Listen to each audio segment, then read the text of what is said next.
இந்திய அரசியல் போக்கில் பெரும் தாக்கம் செலுத்தியதும் சீக்கியர்களின் ஆறாத விடுவாக கருதப்படுவதுமான ஆபரேஷன் ப்ளூ ஸ்டார் ராணுவ நடவடிக்கை மேற்கொள்ளப்பட்டு 42 ஆண்டுகள் ஆகின்றன. இந்திய வரலாற்றை உலுக்கிய அந்த நாட்களின் பின்னணியை தற்போது பார்க்கலாம்.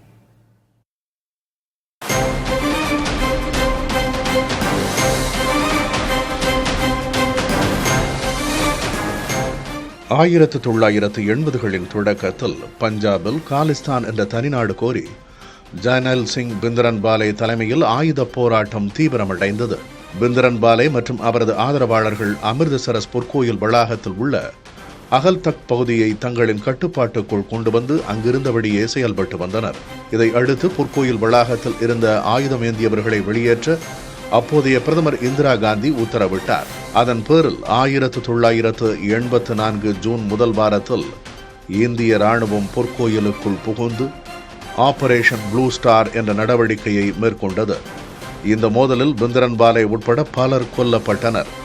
அங்கு கூடியிருந்த நூற்றுக்கணக்கான அப்பாவி பொதுமக்களும் உயிரிழந்தனர். இந்த ராணுவ நடவடிக்கையின் போது கனரக ஆயுதங்கள் மற்றும் டாங்கிகள் பயன்படுத்தப்பட்டதால் ஆன்மீக அதிகார மையமான அகல்தக் கட்டடம் பலத்த சேதமடைந்தது. பொற்கோயிலுக்குள் ராணுவம் ஆயுதங்களுடன் நுழைந்தது உலகெங்கும் உள்ள சீக்கியர்களின் மத உணர்வுகளை பெரிதும் புண்படுத்தியது.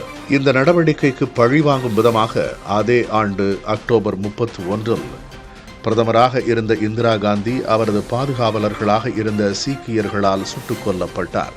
இதனைத் தொடர்ந்து டெல்லி உள்ளிட்ட இந்தியாவின் பல்வேறு பகுதிகளில் சீக்கியர்களுக்கு எதிராக வெடித்த வன்முறையில் 3000க்கும் மேற்பட்டோர் படுகொலை செய்யப்பட்டனர்.